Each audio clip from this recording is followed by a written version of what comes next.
Who won Week 7 of the college football season? I'm not just talking about who got a win in the win column, though you'll take that. Who were the big winners coming out of Week 7 of the college football season? Got a couple of them for you right here. Before we get to them, though, make sure you are subscribed right here to the On3 YouTube channel. This show, The Hard Count, with myself, JD Pickell, live Tuesday, Wednesday, Thursday at 11 a.m. Eastern.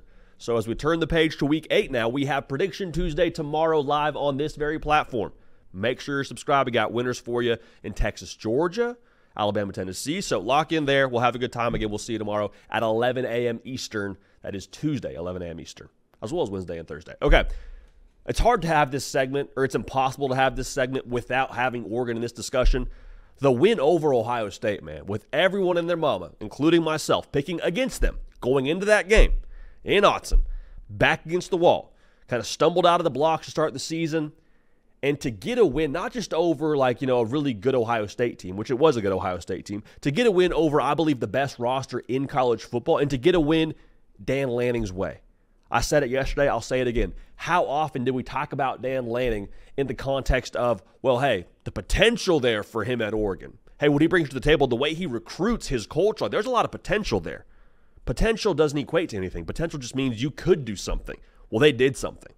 And that was, I think, the knock that people had going into the year around Dan Lanning. Hey, in the big games, I don't know, the Washington game last year, people questioned him as a coach, too, in terms of what he did within the game. And we always thought that was ridiculous. I love the fact that they not only won that football game against Ohio State, but they won it Dan Lanning's way. He went and talked about it after the game. That onside kick, which is just essentially a situation where you try and just laser kick the dude at the front line with the football and it bounces back, you got it. Like, if that play doesn't go their way, the same folks that were dogging him after the Washington game last year come back out of the woodworks and say, see, he's not a great game day coach. But instead, because it works, because Dan Lanning is aggressive and bets on his guys and bets on his football team, which we love and have always been supportive of him in that, even going back to last year's Washington game, they say, oh, wow, what a gritty, what a gutsy call by him. No. No, keep that same energy, all right? Dan Lanning was encouraged to see him get that win the way that he got it, and was obviously encouraged, if you're an Oregon fan, to see them get over one of the top, if not the top roster in college football at your place. Massive, here we are, how do you like me now kind of win for Dan Lanning and his Ducks. Texas, man, they're a winner from the weekend. In Oklahoma, yeah, it was a double-digit point spread. We said going into the weekend, weird things happen in Red River. Weird things happen at neutral site rivalry college football games. Nobody told Texas that. Game started out a little bit funny with Quinn Ewers missing on some throws and threw the interception. And then what did Texas do? This whole chess match is going on between Sark and Venables, and Sark just says, let's run the darn football. And they did run the darn football at a really effective level. The offense for Oklahoma, they've got their own issues. But I think for Texas to be able to, in this spot, which maybe previously for Old Texas could have been a little bit tricky, has been a little bit tricky for the Longhorns, I mean, just absolutely obliterated Oklahoma. And the play that sticks out to me, and probably to everyone watching that football game, that defines where Texas is right now under Steve Sarkisian, because everyone would say, oh, the culture at Texas is this or it's that, or, I don't know if you can win at Texas and get those guys to buy in and play at a championship level. The play where Quintravion Wisner is breaking away for a touchdown. Oklahoma makes a great hustle play, knocks the football out, ball rolls into the back of the end zone, and Silas Bolden is running around the football, tracks it down, recovers it in the end zone, Texas touchdown. That, to me, is the play where if I'm a Texas fan, I'm a Texas coach, I'm a Texas player, I point to that play and say, this is who we are now.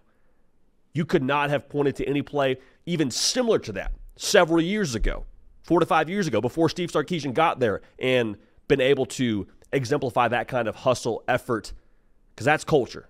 People say, what is culture? You can't define it. It doesn't show up in the box score. Point to that play. That is culture. That is never giving up on a play, and I promise you that play was shown the next morning in film or whenever Texas watched film, and Silas Bolden got a lot of affirmation from his teammates and his coaches, I have to believe, for that. So Texas handling Oklahoma, absolutely a winner from the weekend. How about LSU, man? Brian Kelly, his accent's funny. He's not a fit at LSU. I don't know, man. Men lie, women lie, numbers don't lie. Brian Kelly continues to win at LSU and is undefeated at night at LSU. Okay, so you have Ole Miss rolling to town. LSU, more or less, their college football playoff hopes are just to call a spade here on the line. And there was a lot of situations where LSU could have, maybe should have lost this football game. Things could have, maybe should have gotten weird, and they didn't. Yet again, LSU fighting back, showing grit, showing culture. Like we saw in the South Carolina game. This is a team now, say what you want about maybe some deficiencies within the roster. They will battle for each other. They will battle for Brian Kelly. They will battle for LSU. And the thing that stuck out to me as much as anything, outside of the defense holding a good Ole Miss offense to 26 points, that's massive. Shout out Blake Baker and company. You trust Garrett Nussmeier in the biggest game of the season to this point for LSU. Had him throwing it 51 times. 51 times. That is the definition of trusting your quarterback. Just take it a step further. 4th and 5 to keep the game alive. What do you call? Let's call something, in quick game maybe. Maybe we give a little RPO kind of look just to get 5 yards and keep the drive alive. 4th and 5, what do they call? Burts. Gumbo gunslinger. Go get it, baby. Throws a touchdown. They force overtime. Don't look now, but LSU's got a chance. LSU has got some life in their college football playoff hopes. It's not going to be an easy track the rest of the way, but a win like that at the crib over Ole Miss, a good Ole Miss football team, mind you, in my opinion, that was massive for the Tigers as they stay in the college football playoff hunt. One more here, Penn State battling back on the road over USC. This was a big win for a number of reasons. One, the win in itself, because the knock on Penn State has always been, man, they got to beat somebody, right? Hey, that's great that you can beat 90% of those teams in the Big Ten that you're supposed to beat. Well, I think USC, say what you want about the defense, that roster is in a comparable space to what Penn State is.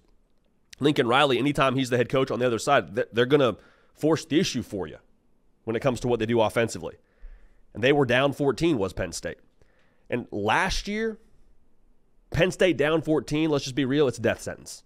Like, you don't have the firepower to battle back. Drew Aller, the interceptions, they are what they are, but you throw for 391 yards and Penn State comes back from 14 down. Says a lot about where that team is, says a lot about where Drew Aller is, says a lot about where the offense is right now under Andy Koltanecki. That is a massive win for Penn State as they stay unbeaten and will more than likely set up a very exciting matchup for Ohio State when they come to Happy Valley. So Oregon, Texas, LSU, Penn State, for my money, all winners from this past weekend. Let me know in the comment section who else you would consider to be a winner from this past weekend. One more I'll add here. I don't have it listed. Army and Navy, both ranked. Big dub for America. All right, we appreciate you being subscribed. Appreciate you locking in with us. College football, nothing but college football all year round. We appreciate y'all. We love y'all. Going to keep this party rolling, and we will see y'all next time.